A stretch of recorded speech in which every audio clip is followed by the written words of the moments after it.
एक बार फिर आप लोगों का स्वागत है मेरे यूट्यूब चैनल में। आज की जो अपील है एमआर इंडिया लिमिटेड की अपील है, जो हरियाणा रेरा एपलेट अथॉरिटी ने सुनी। ऑर्डर है गुरुग्राम अथॉरिटी का 2022 का, जो अपील में अब चैलेंजेबल है। आइए देखते हैं फैक्ट्स क्या हैं। रिस्पोंडेंट को डायरेक्ट किया गया, जो कंप्लेनेंट है उसको 1 महीने के अंदर पोजीशन दिया जाना चाहिए और 2 मंथ्स के अंदर from resolving the outstanding dues, यानी कंप्लेनेंट को भी एक निर्देश दिया गया कि आप भी अपना आउटस्टैंडिंग ड्यूज क्लियर करें बिल्डर के साथ। Rate of interest SBI MCLR वाला है, 2016 का बिल्डर बायर एग्रीमेंट है और इनको पोजीशन मिलना चाहिए। Return offer if position is not taken by the complainant which ever is earlier, the arrears of interest will be paid with in 90 days का time दिया गया इंटरेस्ट देने के लिए। और time period for which complainant is, जो complainant ने देना है उस पर भी उतना ही इंटरेस्ट इनको दिया गया। The play per charges in those complaints based the decision shall be squarely applicable all other complaint. ये एक बंच मैटर था। यहाँ तकरीबन 20 से 25 अपीलें थी एमआर इंडिया लिमिटेड की, जो साथ ही में लगी बिफोर रेरा एपलेट ट्रिब्यूनल। अब जो चीज़ें हैं वो सारी डिस्पोज कर दी गई फाइनल में, सर्टिफाइड कॉपी ऑर्डर की हर एक इंडिविजुअल को प्रोवाइड करके। और जो केसेस हैं सिर्फ उन्होंने एक नोटिंग दी कि उन्हीं पे ये चीज़ एप्लीकेबल होगी, ये ऐसी नहीं कि इट्स अ कॉमन लॉ कि इस ऑर्डर के बेसिस पे सबको एप्लीकेबल हो जाएगा, नहीं, सिर्फ और सिर्फ जो पार्टीज हैं उनको मिलेगा। अब आते हैं फैक्ट्स में। 31 कंप्लेंट्स फाइल होती हैं हमारे India limited against violation of buyer agreement against unit in question. उन कंप्लेनेंट के बैकग्राउंड को डिस्कस करता है कि डिले पोजीशन चार्जेस मिलने चाहिए जो कंप्लेनेंट है, और ये अवार्ड होना चाहिए। सो प्रोजेक्ट है एमराल्ड प्लाजा इन एमराल्ड हिल्स, सेक्टर 65 गुरुग्राम का, जहाँ पे तकरीबन 4 एकड़ में ये कमर्शियल प्रोजेक्ट आता है। लाइसेंस 2009 का है, 2019 तक रिन्यू होता है। उसके बाद लाइसेंसी आते हैं Active Promoters Limited and others को Emaar India Limited. Project registered होता है रेरा अथॉरिटी के साथ और ऑक्यूपेशन सर्टिफिकेट मिलता है इनको 2018 में। So sorry. उसके बाद बायर एग्रीमेंट 2013 में है। नॉमिनेशन लेटर्स दिए जाते हैं सब्सिक्वेंट परचेज 2015 में। और ये जो सारी कंप्लेंट एक्सट्रैक्ट्स हैं 3116 ऑफ 2021 से लिए जाती है, यानी कि जो मेन कंप्लेंट है इस केस में 3116 है 2021 की। उसके बाद इस मैटर को डिसाइड होता है। टोटल कंसिडरेशन 1 करोड़ के ऊपर आती है, जिसमें कंप्लेंट तकरीबन 17 लाख दे चुका होता है और ड्यू डेट आती है 2016 फरवरी की। उसके बाद कंप्लेंट पे हमने कहते हैं Sikarwa developers limited booked a retail space in commercial company and was allotted unit bearing। ठीक है।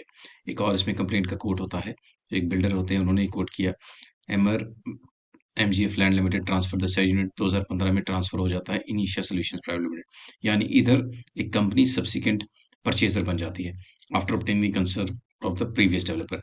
दस जो अलॉटी का नाम है वो सब्सिट्यूट होता है, इन प्लेस ऑफ सीकरवा डेवलपर्स वहां पे इनिशिया सॉल्यूशंस प्राइवेट लिमिटेड आ जाता है।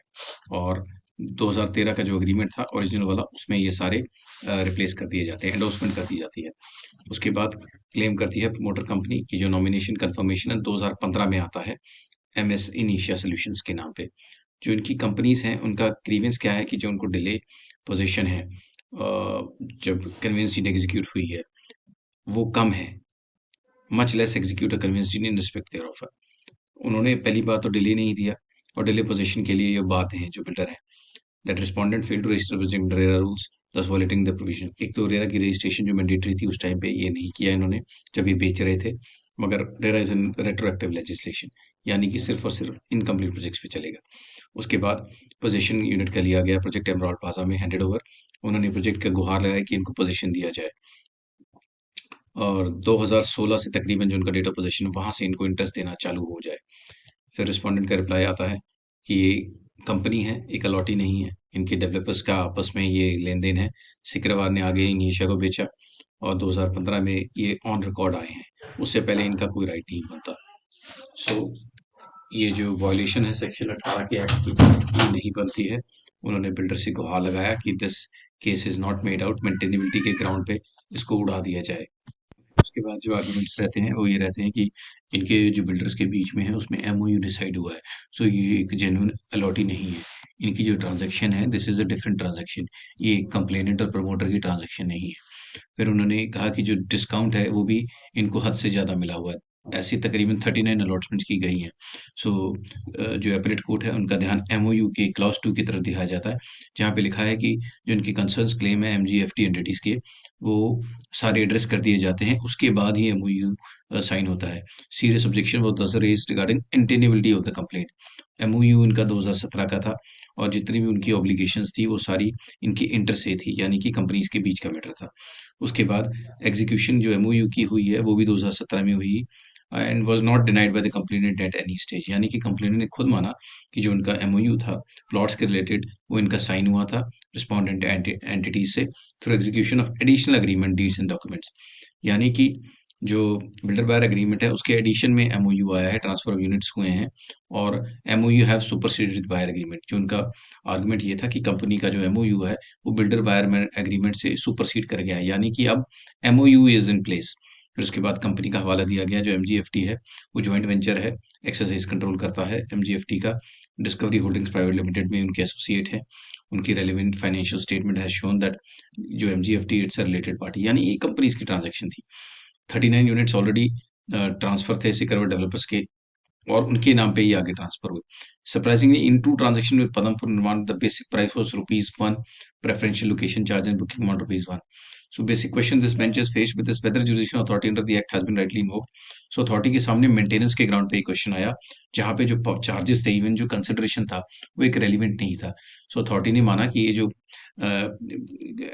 कंप्लेंट आई है whether they are the allottee or not, so maintainability was very much decisive in this case. Transactions को सारा को देखा कॉन्ट्रैक्ट पे, फिर अलॉटी का जो माइंडसेट था यही था कि there is nothing on record to show that transparent process was followed, that the allotee companies fall within the term consumer. Each transaction was inter-se between the contracting parties without any outside participation. The regulatory mechanism envisaged by the act would not attract transfers, यानी कि ये property के transfer companies के inter से हैं और rather जो इनकी एफिकेस रेमेडी है that should be arbitration not the RERA. जो पदम निर्माण है जिनका ₹1 में ट्रांसफर हुआ consideration, so payments were also dubious, यानी पेमेंट्स भी हुई है कि सिर्फ कंपनी से उधर पैसा हुआ है। सो ये एक ऐसा केस था जहां पे अथॉरिटी ने अपनी जुरिस्डिक्शन एक्सरसाइज करना नहीं समझा और माना कि ये अलॉटी नहीं है। उसके बाद जॉइंट वेंचर एग्रीमेंट भी आया, उसके भी क्लॉज डिस्कस हुए आर्म्स लेंथ बेसिस पे। फिर 188 ऑफ द कंपनीज एक्ट भी आया जिन्होंने बताया कि the transaction between would be conducted in way that they were not related in any manner, यानी कि इनके बीच में जो एक ट्रांजैक्शन है that is there were internal fissures between parent company at the time of transfer and questions were made. None except were aware transaction only took in 2013, यानी कि companies का इंटर से ट्रांजेक्शन है, they were not with the builder even. So therefore जो दोनों companies है MR India and MGFT, it is inexplicable as to how such a dispute can be a dispute between consumer and promoter. So ये commercial dispute के तौर पे आया, ना कि रियल एस्टेट का डिस्प्यूट। देयरफॉर जो रेरा एक्ट की मेंटेनेबिलिटी है इस केस में पर्टिकुलर में नहीं बनी और इसके लिए इन्होंने माना है कि जो जजमेंट है housing property development and Chennai supreme court ने साफ तौर पे कह दिया है कि जो रेरा की डेफिनेशन रिफ्लेक्टेड है वो सारी अलॉटी और प्रमोटर के लिए है, वो कंपनीज के अपने इंटर से डिस्प्यूट्स के लिए नहीं हो सकती। सो अथॉरिटी ने भी सब्सटेंशियल पार्ट न्यूटेक जजमेंट का कोट किया जहाँ पे इस क्वेश्चन को डिस्कस किया गया था कि पावर्स कितनी हैं, कैसे किस उसमें ये चीज़ें कोट की जा सकती हैं, कौन कौन से डिस्प्यूट ले सकते हैं। सो सो एडवाइस एक अपील की भी इसमें कोट की गई है, एसएलपी में गया और वहाँ पे डिसमिस होगी 2024 में।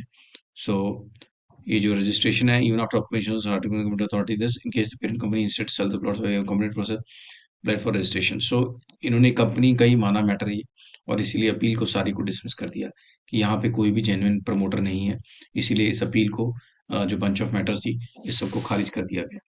सो होप आप लोगों को ये रूलिंग समझ आई हो। मैं ऐसी वीडियोस आप लोगों के लिए बनाता रहूंगा। Thanks for watching. Thank you.